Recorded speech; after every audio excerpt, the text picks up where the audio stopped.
Welcome to the deep dive. So we're starting today with a situation that is just, it's high stakes in every sense of the word. Mhm.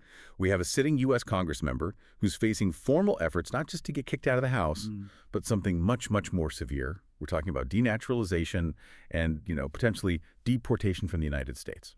And that severity is exactly why the sources you sent over are so, well, unprecedented. Our mission today in this deep dive is really to unpack that whole stack of material. We're looking at criminal allegations, we've got documentation of just systematic fraud in Minnesota, a huge local political rebellion, and now formal federal mechanisms being put into play. We're basically charting this rapid convergence of all this legal and political pressure on Representative Ilhan Omar. Right. And the person really driving the most extreme angle here is Florida Congressman Randy Fine. He centered his whole effort on this claim that her very citizenship, her U.S. citizenship itself, might be fraudulent. And that just moves the whole conversation away from, policy debates or even ethics and into a fundamental question of her eligibility to even be here. And we really have to parse his words carefully because he's not just making a political statement. This is an active legal threat. He said, quote, "I don't think Ilhan Omar should be expelled from Congress. I think she should be expelled from the United States. And that's something I'm working on." Okay, let's slow down on that phrase for you, the listener. What does expelled from the United States actually? What did that take legally? It takes a process called denaturalization. Yep. It's the federal government revoking your U.S. citizenship. And it's usually reserved for cases where citizenship was obtained by what's called material fraud, meaning if the government can prove that the facts you presented to become a citizen were just knowingly false. And if that happens, what's the consequence? If denaturalization is successful, the person is then treated as if they got their status fraudulently, and the consequence is physical deportation. It is the most extreme measure they have. That's heavy. So let's get into the legal foundation. What are the main arguments being used to justify this extraordinary claim? So there are two. The first, and this is the big one, is the claim of immigration and citizenship fraud. This isn't a totally new allegation. It's been simmering for a while. The sources detail claims that Omar married her brother to, facilitate his entry or help her own status. But the real legal core of the denaturalization effort is this assertion that her naturalization came from her father's status, but that federal investigators can't find any official record that her father's naturalization ever actually happened. So the argument is the whole paper trail is Yeah. It's either flawed or it just doesn't exist. Exactly. If the foundation is fraudulent, the whole structure of her citizenship just collapses. Okay, so that's argument number one. What's the second one? Sounds a little more provincial. It is. That's the constitutional challenge, which people like Congressman Byron Donalds are pushing. He's focused on Article 1, Section 2 of the Constitution, which requires that, members of the House have to be U.S. citizens. Right, wait, let's clarify that. So this isn't about punishing her for bad behavior.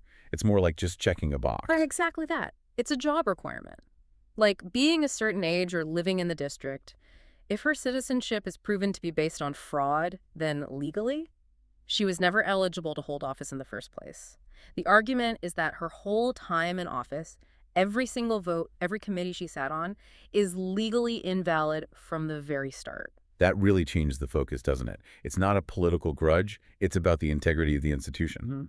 Now, alongside that, there's also some really controversial evidence being used to support this idea that she betrayed her oath of allegiance.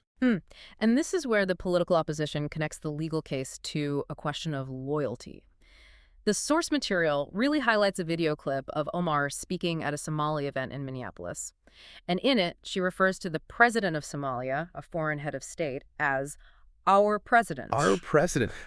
For a sitting member of the United States Congress, that's confusing, to put it mildly. And it didn't stop there. In that same speech, she described Minneapolis, her own district, as having a special relationship with Somalia.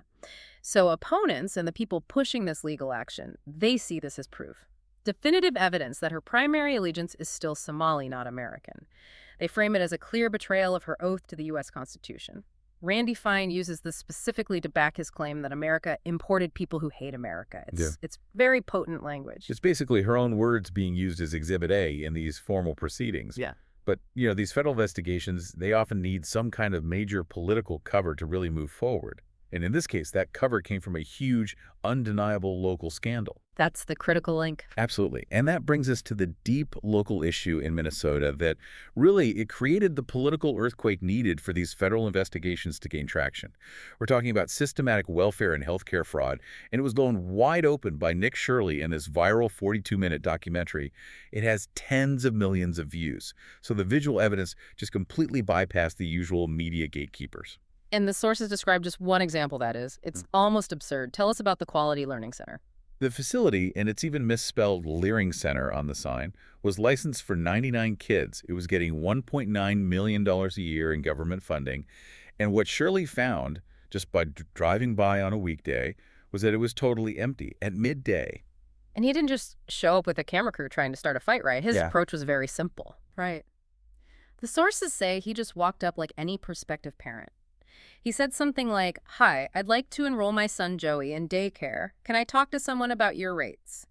And the reaction he got basically proved it was a criminal operation. Doors were slammed in his face, windows were covered, and women started screaming, "He's ICE, don't open up." So the very act of trying to become a customer Mm. was treated as a threat. I mean, that tells you everything, doesn't it? Real businesses want customers. Frauds call the cops. Absolutely. And this wasn't just a one-off. Shirley then went to a single building that was the registered address for 14 different Somali healthcare companies. 14 in one building. The industrial scale of the suspected fraud is just, it's staggering.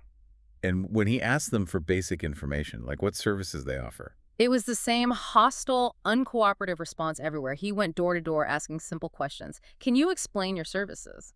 The sources say the employees just couldn't explain what they did. One worker, when asked who could explain, just said, "I don't know." it's the definition of a front, a ghost operation. And the sources estimate that that one building alone is funneling, what, 50 to 60 million a year. $50 to $60 million annually in fraudulent billing. Yeah, all from taxpayers, all meant for healthcare. And this is where you see the truly disturbing political complicity. When the police eventually showed up, they didn't question why 14 healthcare companies couldn't explain what they do. They immediately took the facility's side that Shirley was harassing them, and they removed the investigator. Which suggests this protection network went deep into the local system. It did. The sources specifically mentioned prior instructions, allegedly from the Minneapolis police chief. The chief supposedly told the Somali community that if federal law enforcement, like ICE, showed up, they should just call the local police and claim harassment or kidnapping. I mean, it completely flips the rule of law on its head. You have local police actively shielding fraud from federal investigation. But that political protection, no matter how deep it was, it finally cracked. And it cracked because of a really interesting source. It did. It was broken by a mass revolt of local leaders. We're talking about a, quote, devastating public letter signed by 100 Minnesota mayors, and many of them were Democrats. They publicly accused the state government and Governor Tim Walz of enabling all this fraud. 100 mayors. That's not a partisan attack. That's an operational breakdown. What was their message to the governor? Their message was basically, this widespread theft has eaten up billions of dollars, and it's starving our local budgets to the point of collapse. They talked about not being able to maintain basic infrastructure like fixing potholes or even pay their own police and firefighters without, massively hiking local taxes. They're arguing that this systematic fraud has just destroyed the quality of life across the state. That's such a crucial insight. This isn't some victimless federal crime. It actively guts the ability of local governments to function. So where did all that money go? The billions that were stolen. Well, the money trail is international and, frankly, alarming. The sources confirm the funds were funneled through wire transfers to places like China and East Africa. It was spent on luxury homes, cars, vacations. But the most disturbing part for federal investigators is that some of it was traced to terrorist organizations, specifically Al-Shabaab. So it elevates from a huge domestic crime to a national security issue. Exactly. So we've got the legal case for revoking citizenship. We have undeniable video of local fraud, a revolt from 100 local leaders, and a national security angle. Now let's look at how this story got amplified outside of, the normal political system. Right. This is where new media and tech really stepped in. Elon Musk's involvement gave it a massive boost. He personally amplified the investigation, and he flat out accused Governor Walz of criminal complicity for allegedly intimidating whistleblowers. And the power of that is it just reaches an audience that traditional media might be hesitant to cover. It forces the story into the mainstream. And the legal analysis of Walz's exposure might be pretty on point. The sources note that Walz was apparently warned about the fraud by 400 state employees. 400. 400 internal warnings. And he supposedly told them to just stay quiet, which allowed the theft of billions to keep going. It sounds like a deliberate effort to protect the whole scheme. It does, and the legal risk for Walz is very real. The sources say that betting markets are giving him a 69% chance of facing federal criminal charges. When you see numbers like that, it signals that a major political shield for this whole network is now in serious legal trouble himself. Okay, let's circle back to Congressman Fine's promise. He said that Representative Omar will deal with this on the floor of the U.S. House of Representatives.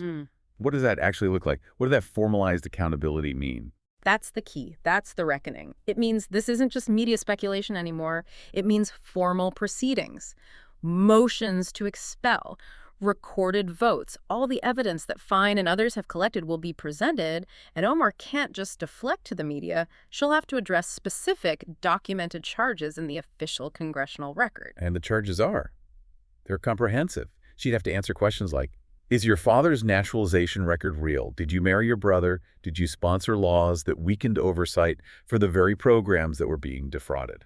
And that last point is critical for you, the listener, to understand. The sources allege that Omar championed legislation specifically related to child nutrition programs, sometimes called the Meals Act, that actually removed state and federal oversight.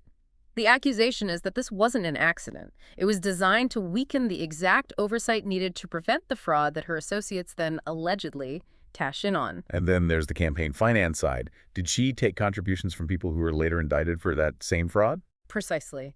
The case Fine argues is so overwhelming because all the charges are interlocked. You've got immigration fraud, citizenship fraud, campaign finance violations, constitutional ineligibility, betrayal of oath, expulsion. The sheer number of claims makes the case exponentially stronger. It really does seem like the era of political protection for her is ending. You have all these pressures converging at once, Fine's motions in the House, federal prosecutors closing in, the 100 mayors demanding accountability, and that viral video that just forced the whole issue out into the open. And that gets us to the ultimate branding battle here. On one side, you have the icon, the progressive champion, the first Somali American congresswoman, the immigrant success story, a political identity that for a long time acted as a shield. And on the other side, the legal claim of the con. The alleged reality, according to her opponents, is the con. An individual who used those identities for political immunity while allegedly enabling fraud that stole billions from the vulnerable, enriched criminals, and damaged her own state. The argument is that the icon was a facade, and the protection it offered is now gone. Which leaves us with a final provocative thought for you to consider as you process all this. When you have documented evidence of massive financial crime converging with these deep questions of political loyalty and constitutional eligibility, does the extreme mechanism of expulsion from the United States become a necessary tool for legitimate accountability? Or does its severity automatically make it an extraordinary weapon of political persecution, no matter what the evidence says? That's the ultimate high-stakes question of American governance, isn't it? Food for thought. Thank you for joining us on this deep dive.